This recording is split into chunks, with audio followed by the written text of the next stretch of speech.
So welcome to week 3 of yoga and immunity resilience. Today we're going to be looking at the importance of a well-functioning digestive system and the relationship that that has with your immune system. So I'd like you to lie back on the floor and just bend your knees with your feet on the floor and just relax for a moment as I give you a little introduction into what we're going to be doing today. So there are certain yoga poses that we use to help balance the digestive system. We're going to look at those in a moment after we've done a warm-up, which will take about 10 or 15 minutes. And then we're going to be discussing all the other things that affect your digestive system. We're going to be doing a little bit of work understanding the gut microbiome and the interaction that we have as a human species with the bacteria that lives around us and within us. And you will get some handouts at the end, which I'll explain just before we go into relaxation.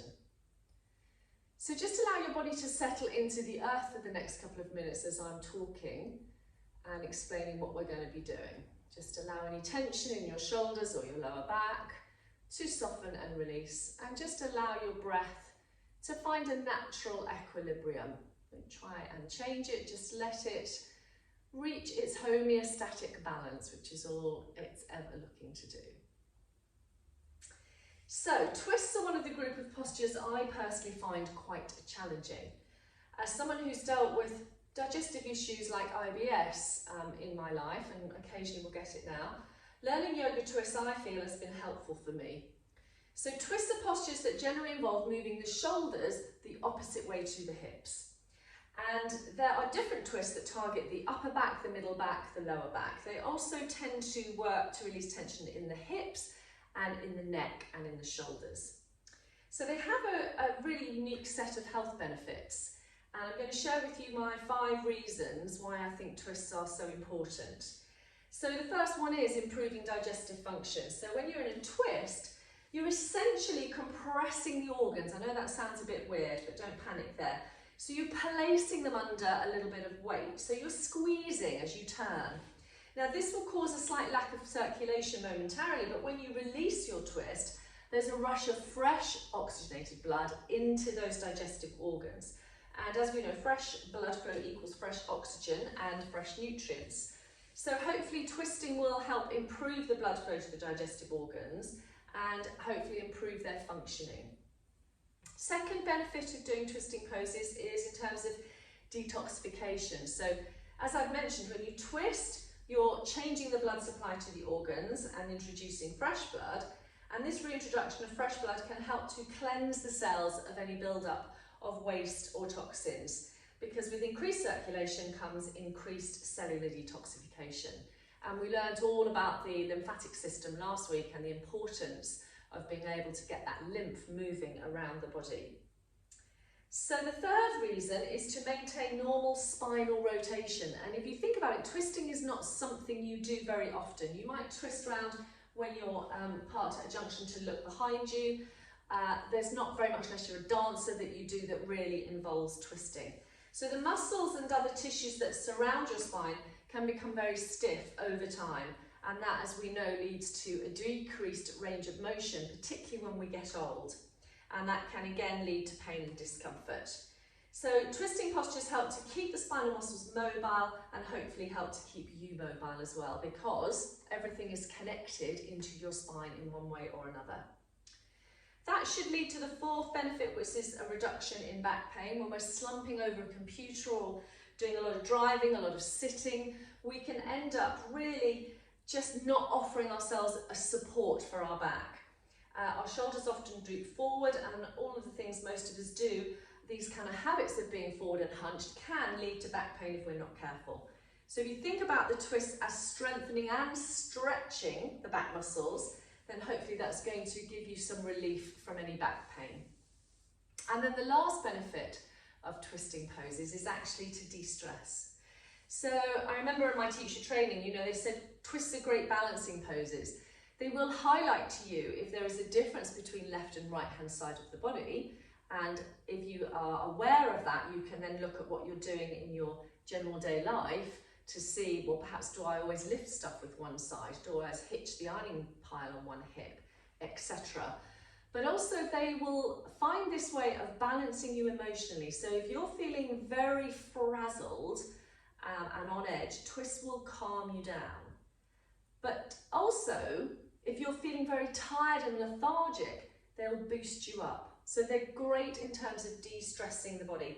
They work, if you think about it logically, your central nervous system runs down the spine. So they're working to squeeze and stimulate the central nervous system. Some of the things you might notice when you're in a twisting pose is a tingling sensation in your fingers, and that's a result of turning and stimulating the central nervous system. You will also probably hear your stomach starting to rumble. Hopefully it's no worse than that. But again, that's a sign that you're starting to stimulate the digestive system, hopefully dropping down into rest and digest, so the parasympathetic nervous system, which again is your de-stress response. And then the other thing is, when we're doing the twisting pose, it's really important to try and allow your breath to be slow, to be rhythmic, to be relaxed, okay? So we're going to start with a little warm-up, as we normally do, and then we're going to do a kneeling twist, some seated twists, a balancing twist, a standing twist, and then finishing with a couple of lying twists, those being my favourite ones. So we'll move on after we've done our yoga to discuss a little bit more about how the gut and the digestive system are related to the immune system. So I've joined you on the floor now, and the first thing I'd like you to do is to bring your heels quite close into your sitting bones, have them about hip distance apart and your hands down beside you.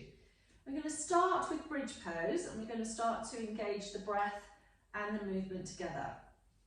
So when you're ready to inhale, you're going to push your feet to the floor, push your knees forward. That'll lift your bottom up, and your arms will come up as well.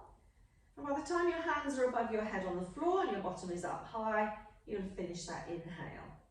And then when you're ready to exhale, you slowly lower yourself down, one vertebrae at a time, until both the bottom and the hands touch the floor. So let's do that twice more. Your inhale, lifting, opening, lengthening, and then your exhale, slowly lowering down back to the earth. One more of those.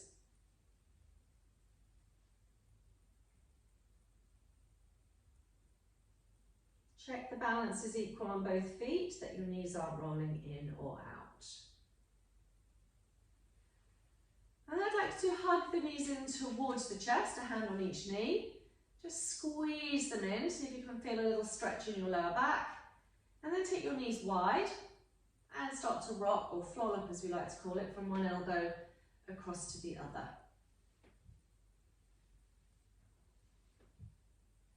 Come back to the centre. Hand on each knee. I'd like you to circle the knees inwards and outwards. So just warming up through the joints, looking at their natural range of movement, checking in, listening to what the body's got to say today. Once you've done both directions with the knees, stretch your right leg along the mat, but hug your left knee in towards your chest. And if it feels okay to do so, slowly bring your chin to your chest, bring your head up towards that knee. You're not trying to force your nose on your knee. You're going to keep your right leg pressed into the floor. You're going to keep your shoulders relaxed, and you're just going to keep a steady breath here. I'd like you to release that down, but keep hold of that left knee with your right hand, and then take your left hand out to the side, palm facing up at shoulder height. Hoik your left buttock off the floor now and roll slightly to the right, so allow that left knee to come across the body. But turn your head to the left and keep your left arm and shoulder down. So your left leg is sort of dangling. And you can draw the knee up a little higher towards your chest or down a little further away from you. You might find that your big toe comes to the floor. If you're very flexible, you might find that your knee comes to the floor, but that's unlikely just in the warm-up, so don't try and force anything here. Just notice how this first twist starts to make you feel through the left side of the body. Again, you might get tingling in the fingers. The only other thing that occasionally happens in a twist like this is you will get a spinal adjustment. You will hear that little click and the vertebrae will go back into their true alignment. That tends to happen towards the end when we're warmed up and perhaps we're holding a pose for 3 or 4 minutes. Let's bring that back to the centre of that left knee and replace that back on the floor. And let's hug the right knee into the chest. Shoulders are relaxed, you don't have to bring the head up. Press the left calf into the mat. If you want to bring the head up, chin to chest, slowly it comes up. You're not trying to force it towards the knee, it's just where it is. And take a few deep breaths here. So as you bring your thigh up towards your chest there, you're just compressing into the lower abdominals. Okay, so you're going to release your head back down if you had it up. You're going to take your left hand onto your right knee and your right hand out to the side. And then you're going to lift your right buttock and allow that right leg to come across the body. You're looking at your right arm, trying to keep that right shoulder down. And you're just going to breathe. You can raise the knee up a little higher and draw it down a little lower. Your right big toe may or may not come to the floor. And then very slowly, after 2 or 3 more breaths, you're going to bring that all the way back to the centre. So both feet are going to come back to the floor with the knees bent. And the arms are just going to rest out to the side for a moment. I'd like to do the windscreen wiper pose. So the knees go one way and the head goes the other. Back to the centre. Knees go one way, head go the other. Keep doing this a couple more times. Knees to the side, head the opposite way. Back to the centre. Knees to the side, head the opposite way. And then just rest here for a moment, ready to do your hip opening warm up. So take your left ankle when you're ready over your right thigh. Option 1, you press your left hand on the inside of your left knee away towards the end of your mat. Option 2, pick up your right thigh and your right foot comes off the floor and you just gently encourage that right thigh towards you. I'd like you to draw your chin down, relax your shoulders. Your left foot will be flexed and your right foot is either on the floor or hanging in the air. As you encourage and you squeeze that right thigh towards you, this should give you a stretch in the left hip somewhere. Try not to hunch the shoulders or grit the teeth. And keep reminding yourself to draw the chin down. I find occasionally I lift my head up in this one. I want to try and avoid that. Let's do a couple more breaths. And then let's release that. So the left foot goes on the floor now and the right ankle crosses over. Make sure it's the ankle as opposed to the foot itself. Option 1, right hand on the inside of the right knee, press that away towards the end of your mat. Option 2, you take your right hand through the hole between your legs, you pick up your left thigh with both hands, your left foot comes off the floor and you draw that left thigh towards you. Again, draw the chin down, relax the shoulders, ungrit the teeth, flex the right foot, left foot is either on the floor or dangling. The only other thing to watch in this pose is that you don't slightly flollop over to the right. So keep your left knee coming forward towards your left shoulder as opposed to going in towards the middle of your mat. And as you exhale, slowly, deeply, you might find as you draw that left thigh a little bit closer, you increase the stretch in that right hip. Let's do a couple more breaths on this side. Noting if one side is different to the other. This is one of the poses that tends to highlight this. And then think particularly about how you carry stuff. Okay, let's release it. So I'd like to take the left leg just up in the air for a minute, rub behind the back of the thigh, hold gently behind that thigh and encircle the ankle. And then with the foot flex, just draw that leg towards you a little bit, so you're working into the hamstring. And then put that left foot on the floor, take the right leg up in the air. Again, rub behind the thigh, warm up the hamstring. Hold either above or below the knee as you work a little bit of movement through the ankle and the toes. Think back to our lymphatic drainage from last week. And then with the foot flexed, you gently draw the right leg towards you. Okay, take your time to either roll up into sitting or to roll onto the right hand side and come up slowly into sitting. I'm going to strip off now, literally only my top, don't worry. sun's come out here and it's shining into the studio, which is wonderful. Okay, so let's come on to hands and knees. And we'll do a little bit of cat pose and a little bit of down dog pose.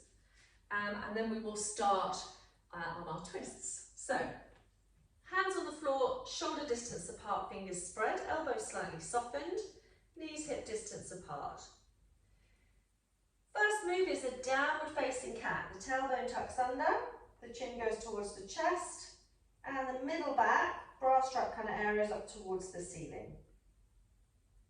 The second move is the opposite of that. The tail goes upwards and back, the head goes forwards and up, and the middle of the back is dropped down. Watch that you don't lose your neck and your shoulders at this point. So your nose and your tail are going away from each other. Your breath is just normal. Relaxed. And then if you want to start to roll it into a rhythm, you exhale when you tuck under, and you might want to squeeze your navel up to activate your lower abdominal muscles. And as you inhale, you then might want to lift and look slightly up.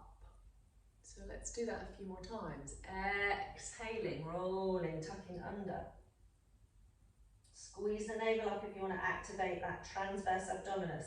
Engage the pelvic floor as well. Inhale, lengthen. Now let's do that a couple more times. Exhale, tucking under. Really feel the stretch through your back. How much more length can you get to your spine? Next exhalation will be the last one in this pose. And just drop your bottom back towards your heels. Allow your arms to stretch forward and bring your head down towards the floor. And wherever your bottom hasn't come to your heels, at least get your head on the floor or on a cushion. I'd like you to hold it there for a moment or two.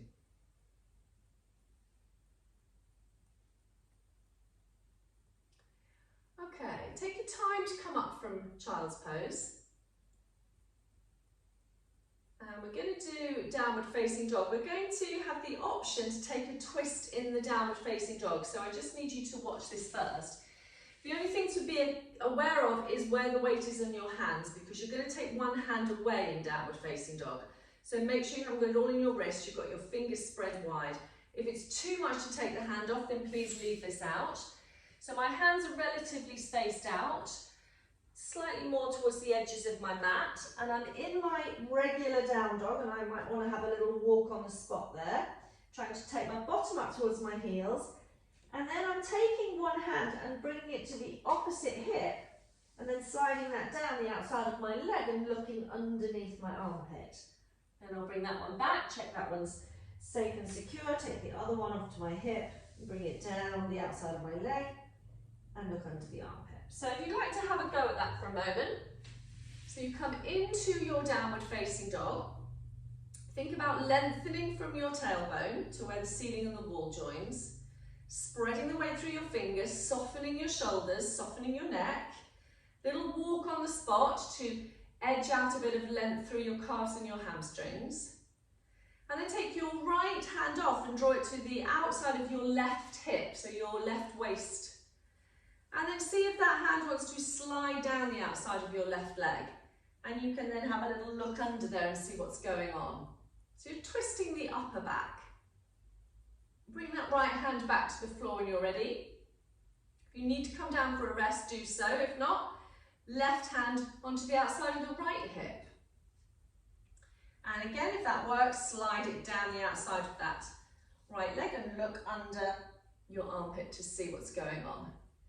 Fabulous. Both hands back to the floor. We won't try both hands together. Come onto your knees when you're ready.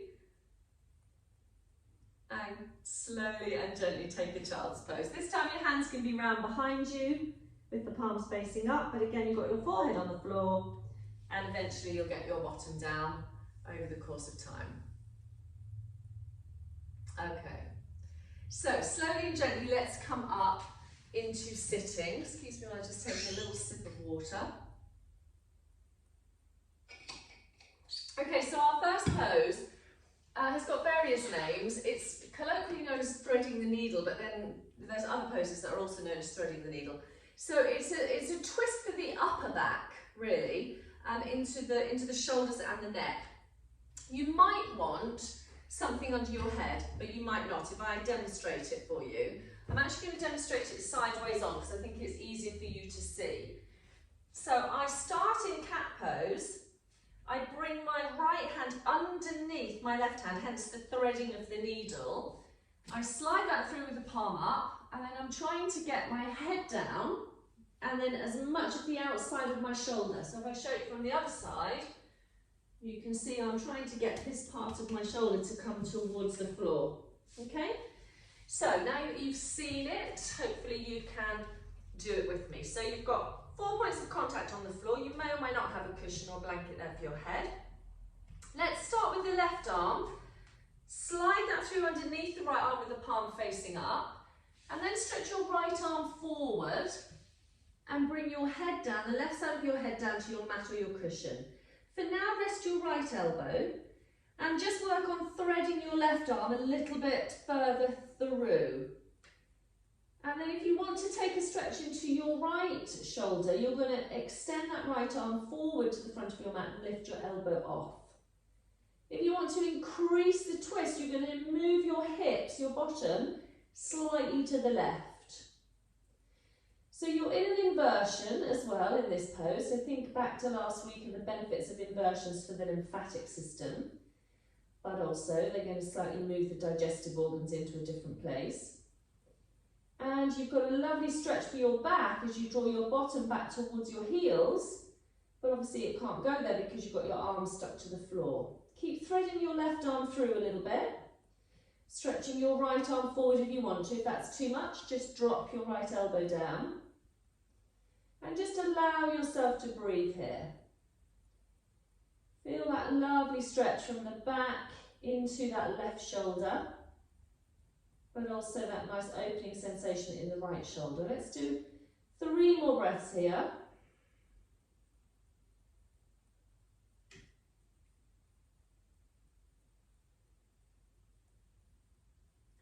And then very slowly bring your right arm in, bend your elbow, use that right hand to lift yourself up, come up slowly, come back for a moment. Hopefully you felt that through that left shoulder. And when you're ready, we'll take it and do it on the other side.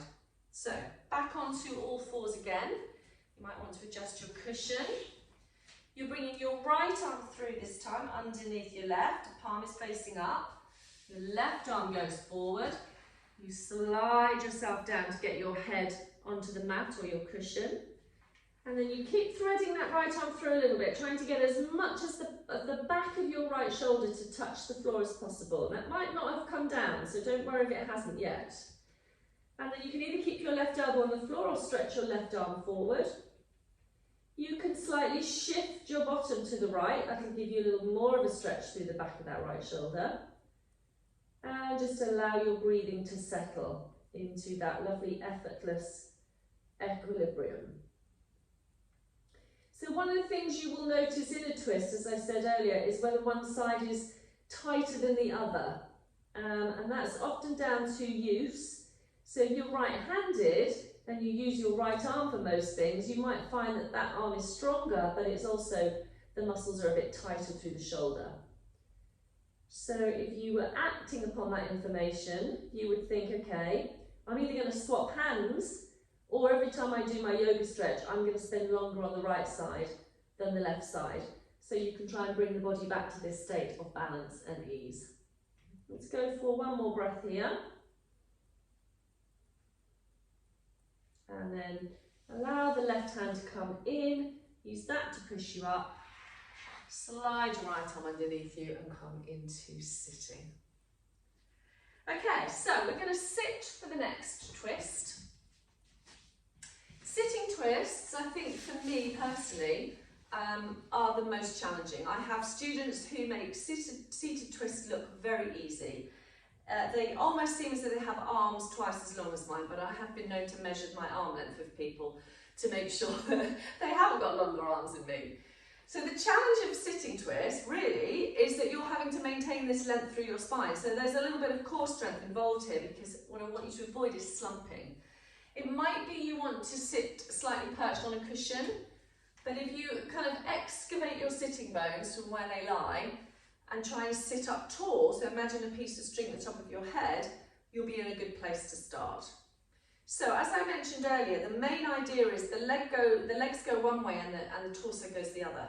So if you pick up your left foot, and there are hundreds of yoga seated twists, we're just going to do a couple of variations of a simple one today. So the left foot comes in. Option 1, it stays there. I'm going to give you various options. Option 2, it crosses over to the outside of the other leg. That's going to depend on how tight this hip is. If you've got the left leg crossed over, make sure your foot is flat on the floor if possible. And you're using both your hands at the moment to hold on to that left knee to keep you in an upright position.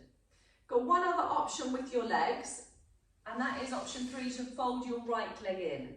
Now I couldn't do that as a beginner at all without literally being a bit like this. So if you're not able to fold that right leg in, your right leg is still straight, and that's fine, you're still going to do the twist. If you've got your right leg in fact, whichever position you're in, you want to be balanced on your sitting bones. You don't want to be slightly on the her, as they say in Suffolk, where I'm based. You want to be balanced, okay? So once you're balanced and you've got your left leg across, you take your right hand onto your outside of your left knee, option 1, or you take it into the crook of your arm, option 2. And already you should feel a stretch here in this left hip. Watch this right shoulder doesn't start to creep up to your ears. If you've had an early lunch, shift it slightly to the right, or an early dinner. And then take your left arm up and stretch from the top of your head to the tips of your fingers. And then bring that left arm and put it on the floor behind you. Just don't then lean back on it. Okay, so bring it in. I'm on my fingertips there. So as I draw this left knee in towards the chest, it's going towards the right, isn't it? I'm turning my torso to the left. So I'm turning from my navel, I'm turning from my breastbone, and I'm turning from my head. And quite often for me, I'll get so far in a twist and then I'll think, oh, I'm definitely stuck here, I can't go any further. So I don't want you to think about having to go any further now. I'd like you to close your eyes and focus on your breath and have the mindset of, when I breathe in, I'm going to be a little bit taller. And when I breathe out, I'm going to find something that needs to unwind, something that needs to release. And that will enable you to slowly turn maybe 1 millimetre at a time towards the left. So you might feel that what needs to soften, unwind and let go is your jaw or your throat or your neck. You might feel your shoulders need to release. You might feel your chest needs to open. You might feel the muscles all the way down your spine need to start to soften. You might feel your left hip. You might feel somewhere completely different. But try not to slump back. Use the hand behind you to keep you upright. And use your right hand on that left knee to keep just gently hugging that in. Millimetre here, millimetre there, 1/10 of a millimetre here, 1/10 of a millimetre there. You may start to get quite warm. That's a good sign that you're starting to release. And you may get tingling in the fingers or a little digestive juices flowing. Let's go for another couple of breaths here.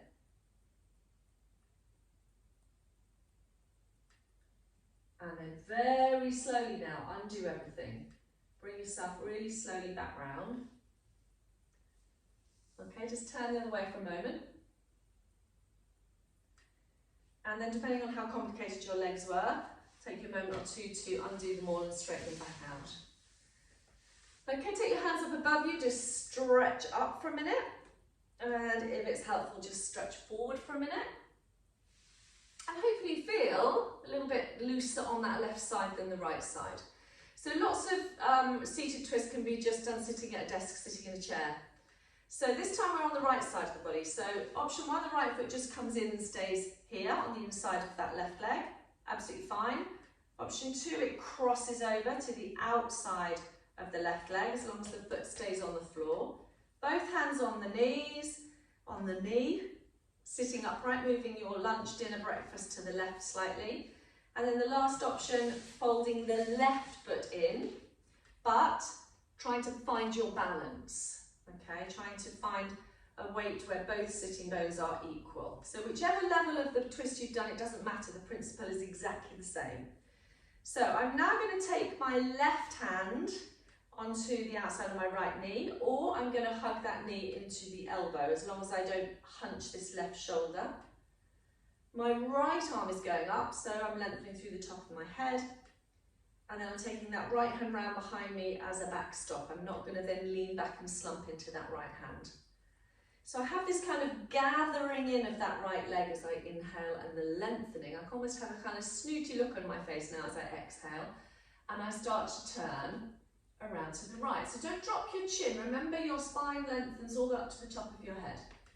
So once you've got to the point where it's interesting, close your eyes and connecting with your breath. On the inhale, give yourself the opportunity to lengthen. On the exhale, give yourself the opportunity to soften and to release.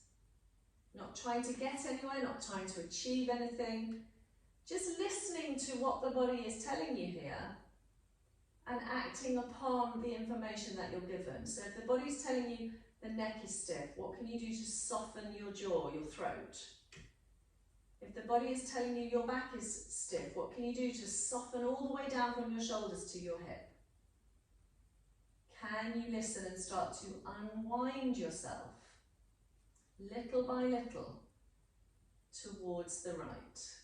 Tiny, tiny little movements and adjustments. Noticing the breath, the inhale for length, the exhale for softness. Let's go for a couple more breaths here.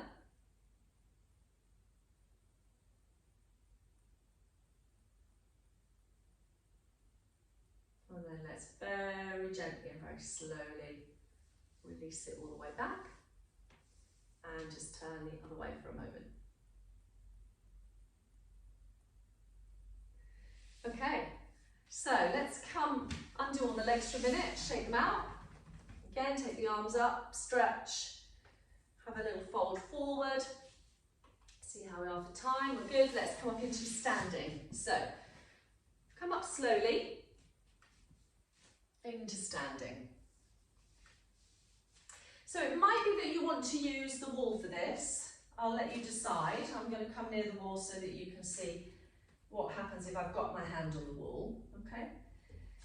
So the hand nearest the wall, that leg is going to lift, okay? And I'm going to hold it with the opposite hand. So it's very similar to what we've just done, yeah? I've got the left leg up and I'm holding it with the right hand. So option one is I'm just trying to balance here and lift my left hand off the wall. That's absolutely fine. Option two is I'm going to take it into a twist. Now I can do that still holding onto the wall. I start by moving my leg across and I start by turning my head the opposite way. And then I move my fingers a little bit further back. So my shoulders and hand are going one way and my leg is going the other. I can do that without holding onto the wall, but I've got to be very mindful of my core muscles. That's my centre of gravity. So I draw my navel in and I've got to be very aware of my centre of balance, which is in my inner ear, okay? So it's quite hard to do that and talk, I've just discovered. Good. I want you to just try that for another couple of moments. Don't tense your shoulders, just experiment. This is a lot more challenging than it seems because you're supporting yourself just on one leg. The higher that thigh comes up towards your chest, again, you're stimulating into the lower bowels here. Let's release that, and then let's turn the other way. So I've got my right hand on the wall this time, you may have it the other way around. Therefore I bring my right leg up, I'm trying to draw that knee up nice and high, not hunching my left shoulder. Can do the whole thing just looking straight ahead and working to take my hand, not my leg, my hand off the wall. Or I can move that right leg across the body to the left and then turn my head to the wall. And then I can start to walk my right hand back a little bit and then try and take it off the wall. So remember, your balance mechanism is in your inner ear. If you turn your head too quickly, it makes it much harder work for your brain to balance. And you're also working quite considerably in strengthening all the muscles and the joints and increasing the bone density in that left leg. And the more you bring your right knee up to the chest, the more you're working into the digestion as well. So release that now. Brilliant, let's come to the back of our mats now. And the feet are going to be about hip distance apart. So this is a standing twist, but it can feel a little bit like a balance. It's called reverse triangle. And I need you to modify it to the level where you can maintain your balance. If I demonstrate it first, I'm going to have my left foot forward and my right foot back. And as I come forward, I can bend this left knee. I'm going to take my right hand across. So again, I'm going opposite. Now, if I feel out of balance, I'm going to step to the right with my right leg. And then I'm going to take that twist. So option one is I'm here. I might just adjust my back foot slightly. Option two, I'm here with this left hand around the back. And option three, I'm here with this left arm up in the air. Okay, so let's try it together. Left foot forward, right foot back. First thing, find your balance. Okay, so you've got your right heel slightly turned in. You've got your toes spread. Centre of gravity here. Put an imaginary belt around your middle. And then hands on the hips. So as you come forward, keep your back nice and straight. You can bend your left knee if your hamstrings are tight. Come to sort of a halfway point. Get your balance. You can adjust your feet. Back heel must be down. Take your right hand and hold the outside of your left leg somewhere. Now slowly turn your head to the left. Remember, that's where your balance mechanism is. Option one, stay here. Option one, roll your left hand around the back of your waist and turn your torso now to the left. And option three, lift your left arm up in the air. Again, adjust your back leg if you feel you're wobbling here. You can look down to the floor. You can look to the wall. You can look all the way up to that left hand. Don't forget to breathe. Stay in it for a couple more moments, couple more breaths. Everything going on in this pose. And then gently reverse yourself back out. Go back all the steps that you took to get there. So you undo the twist, hands on the hips, and very slowly bring yourself up. You should get quite warm with this one. Twists are quite good at saving on central heating as well. So we're back at the back of the mat. And this time we've got the right foot forward, with the left heel slightly turned in. So again, I need to find my balance here. Hands on the hips, a little imaginary belt around the middle. So I'm using the core strength I have here and maybe engaging the pelvic floor, keeping the back straight. Folding forward to a halfway point. I can bend the right knee. Bringing the left hand across to the right leg now. And then very slowly turning my head to the right. If I'm feeling unbalanced, I'm going to take a slight step to the left with my back foot and adjust my feet. Back heel needs to be down. And I can stay here with my right hand on my right hip, or I can slide my right hand behind my back and turn my torso now to the right. So my right shoulder is rolling back. And if I feel I want to, I can take my right hand up into the air. I can look to the floor, I can look to the wall, or I can try and find where on earth that right hand has gone. Trying to draw my right hip back so I feel relatively balanced through my sitting bones. I'm not too wonky. If I'm wobbling, I need to adjust my hand or my foot until I can find a sense of balance here. One more breath. And then very slowly reversing everything. Don't be in a hurry to come up. Brilliant. So if you're watching this on recording, you want to stop the video and have a go at that one again. It's a really good pose to play with. So let's come back down and sit for a moment. So just sit cross-legged for me. I'm just checking where we are with time. We're doing pretty well. We've got a lying twist to do now. But I just wanted to mention, as I said earlier, any position sitting on the floor, you can take a twist. So opposite hand to knee, opposite hand to knee. Notice if you're sitting cross-legged on the floor that you always cross your legs one way. So recross them the other way. Opposite hand to knee, opposite hand to knee. You can do that sitting in a chair as well. So I'd like you to lie down now. We're going to do a twist that is going to hopefully give you a little bit more release, because we're going to hold it a little bit longer. Okay, so if I show you what it is, I might just put a little cushion under my head for this one because I've got a clip in my hair. Similar to the one we did at the beginning, but I've got my left leg up in the air, but I can have that knee bent or straight or kind of half and half. I don't mind. My right hand comes across to the outside of my left leg, and then I hoof my left hip off, but I turn my head to the left. What I want to avoid is that.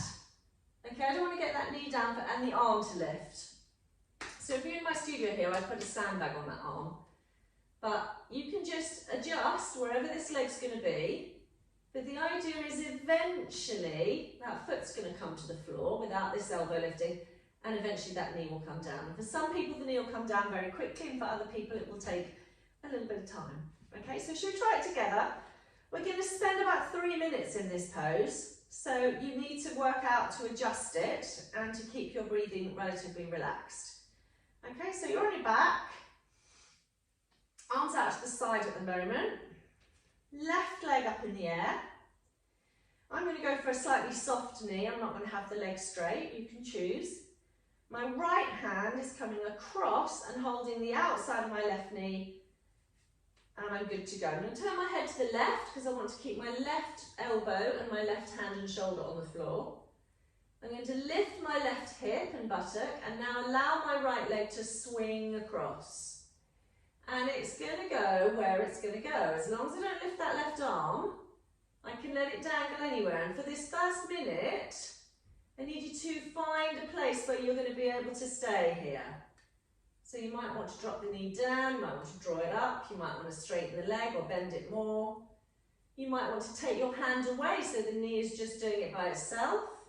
Or you might want to put a little bit of weight through your right hand onto that left knee. And now once you start to settle, you need to breathe.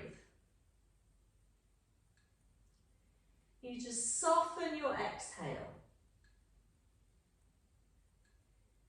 You need to relax your left hand and your elbow and your shoulder. You need to listen to what is starting to open up on this left side. So if you've got your head turned to the left, it might be the right side of the neck that you're feeling. You don't have to have your head turned to the left. You can look at the ceiling or you can turn it to the right. But then you're going to start to feel a stretch really from the palm of your left hand all the way to your armpit and to your pectoral muscles at the front of your chest. And then down the left side of your waist. So I'm getting the tingling in my left hand now. Down the left side of my waist into my left lower back, and then into my hip, my buttocks, my inner thigh, my hamstring, my left thigh. And I can feel now as I start to relax my breathing that my leg's starting to drop a little bit. So you may or may not get your big toe to the floor, that doesn't matter. And over the course of time, as you practice this one, you may or may not get your knee to the floor. But I'd like you to stay here for a little bit longer. I'm just going to do a time check.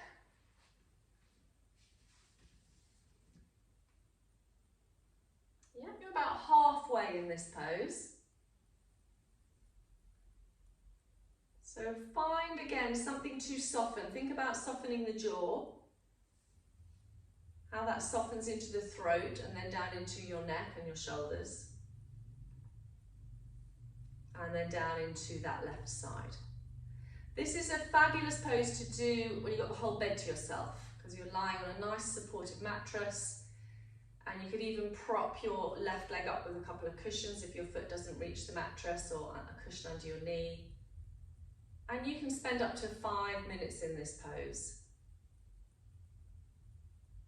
So let's go for 5 more breaths now.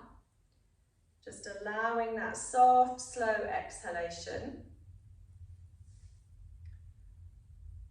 and that sense of releasing, and just noticing how the pose changes every breath that you take.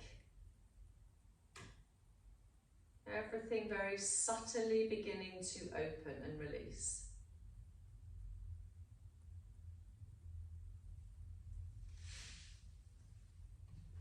Now, after your 5 breaths, you need to be very mindful how you come out. Very slowly bring that left leg back to the center. And I would actually hug both knees in towards the chest. And then I'd go back and have a little flollop from left to right for a minute. So you're just massaging particularly into that left hip where you've worked quite extensively to open up. Okay, so let's try it on the right side. And if you've noticed throughout our session today that your right side has been tighter, you're probably going to notice that again here. So for you, you might want to stop the video and do it a bit longer on the right hand side, or repeat it. So the right leg comes up in the air, the right arm is out to the side, left leg is straightish, and for some people who are very flexible, I would stop them allowing that left foot to turn, but for most of us it doesn't matter if that left foot turns for now. Take your left hand to the outside of your right thigh or knee, turn your head to look down your right arm, super glue your hand and your elbow and your shoulder to the floor. Hoof your right buttock off and let that right leg dangle away. Where does it want to go? Now, is it different to the left? Do you need the knee more bent or straight? Do you need the knee higher or lower? Whereabouts are you going to notice that you need to soften on this right side? Start to connect in with your breath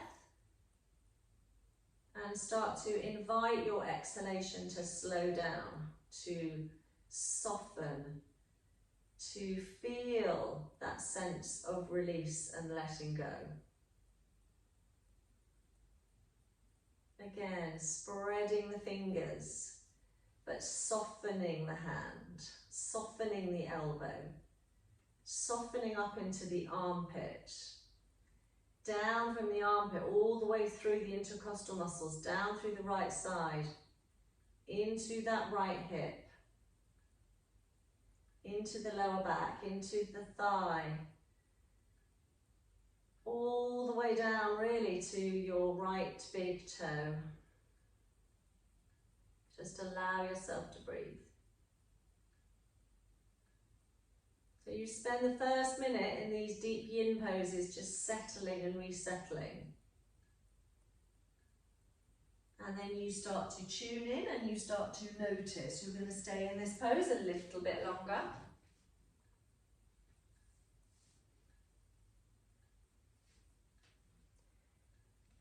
And feel that sense of release, that sense of softening, that sense of unwinding through your right side.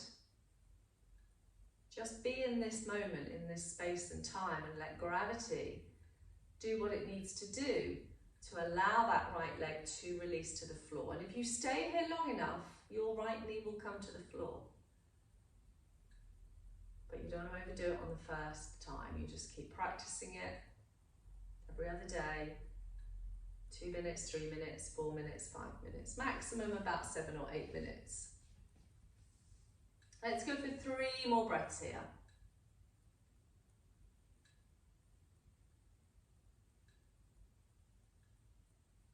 Enjoy and luxuriate in those last 3 breaths in this pose. And then very slowly and very mindfully bringing that right leg back. And I would invite you just to hug your knees into your chest again. Go for the little flollop, the little rock from side to side. And we're going to just settle for a moment or two while I give you a little bit more information about your gut, and then we're going to do a deep breathing exercise in our relaxation to finish. So find yourself in a comfortable position on the floor. So you have about 10 minutes left. And just close your eyes and just for a moment listen to some of this interesting information, which I will highlight in much more detail in your handouts that you're going to be receiving afterwards. So there is a symbiotic relationship between your gut and your immune system. Not long ago, we held the belief that bacteria had little to do with our well-being and considered it a separate entity that just assisted the digestion of certain foods. But more recently, it's become a fact that humans possess as many bacterial cells as human cells, with over 10,000 species and trillions of microorganisms present in our gut. The gut microbiome is a collection of bacteria that resides in the gut, and it is being thoroughly studied in many specialities as it has such widespread effects on the body, ranging from cognitive function, how your mind works, behaviour, appetite, metabolism, immunity, and digestive health, and the list goes on. Most of the bacteria are located in your gastrointestinal tract, but you also have bacteria on your skin and in your nose and in your ears and other places. So what is really interesting is that the gut microbiome is 150 times larger than that of the human microbiome, or the DNA, meaning that our bacteria carry more genes than our human cells. The question is, how do our human cells interact with these microbes? And so there is a symbiotic relationship. What is really important is the amount and the type of bacteria that you have within your digestive system and in your skin and the other microbiomes. And over the years, through overabuse of antibiotics and not eating a very rich and varied diet, we have depleted our gut microbiomes, and that has been found to be one of the reasons that perhaps we suffer from more dis-ease than our ancestors did. So in your handout, you've got a little bit more detail on how the immune system works and how the gut bacteria affect the immune system. So a lot more details and a lot of scientific research to back that up. What's the good news is that you can change your gut microbiome very easily through your diet and through your everyday lifestyle. There are a specific list of probiotic and prebiotic foods that you can take, and I've given you a specific handout on that. And then also looking at the research of your exposome, which is the epigenetic research, you will find that by changing not just the way you eat, but by changing lots of other things in your lifestyle, you can affect your health and your immune system. You also have a list of books. One of them is by Dr. Michael Mosley, who we mentioned last week. There's a book by Dr. Tim Spector and an amazing book by a lady called Julia Enders. So let's finish today just with a little bit of restorative and deep breathing. And again, that's going to stimulate the digestive system. So we're going to do a pose initially called the energy freeing pose. It's also known as the wind relieving pose. And it's very good, particularly I used to find it when the kids were little and one of them had a tummy ache. This worked a treat. So if you'd like to bring your knees up towards your chest and hold your hands, so your hands are on each knee. So as you breathe out, I would like you to squeeze your knees as tightly as you're able to without strain in towards your abdomen. It might be your bottom lifts, it might be it doesn't. And as you breathe in, to allow your knees to come away so your arms are completely extended and your knees are just at the tips of your fingers. Again, as you exhale, squeeze the knees into your chest. Lift your bottom if it wants to, don't hunch your shoulders. And then inhale, let your knees come away. Let's try that 4 more times. Exhaling, knees into the chest. Inhale, knees away. Remember, we're doing this breathing through our nose. We learned all about that in session 1. Exhaling, knees into the chest. Lift the bottom if it wants to. And inhale, knees come away. 2 more. Exhale, knees to the chest. Inhale away, last time. Exhale, knees towards the chest. and inhale away. Place your feet on the floor with your knees bent and rest your hands gently on your abdomen now. Close your eyes. And now as you exhale, feel that sense of allowing your navel to drop back down into your mat. And as you inhale, just a gentle rise of the navel. Focus on the exhale using your diaphragm. Allow your navel to drop down towards the mat. And the inhale, that gentle lift as you take the air deeply down. Continue with this breathing for another moment or two, noticing if your mind gets distracted. Remember, breathing practice is just as much about improving your concentration and trying to basically put your mind offline. That's a phrase I heard today. Disconnect your mind from the online practice. Just connect in with your breath and in with your body. That breath is slow and relaxed, and you're breathing deep down into the belly. Remember, your belly is the center of your emotion. Your solar plexus resides here. It's your emotional center. We feel emotions in our gut. We feel excitement, the butterflies in the stomach. We feel fear. So we have to work within the capabilities we are given. We have to understand the digestive system. We have to understand the effect of the breath. We need both strength and softness in that area. When you're ready, gently bring yourself back into the room and find an intuitive stretch to do to reawaken your body. You might want to hug your knees in again. You might want to lift your arms up and stretch your legs out, whatever feels the best thing for you to do. And then I advise you to just roll onto one side, preferably the right side, and slowly and gently bring yourself up into sitting. So I will forward you the handout, which is quite substantial today, with some links to the articles and the scientific research. You'll also get a handout on the gut microbiome and pre and probiotic foods and the importance of those. And you will get a little article I wrote some years ago on the Microbiome and Epigenetics with the reading list. So I'm going to end the recording now. Namaste, thank you all. Look forward to seeing you next week when we're going to be looking at the endocrine system and its relationship with the immune system. Thank you very much.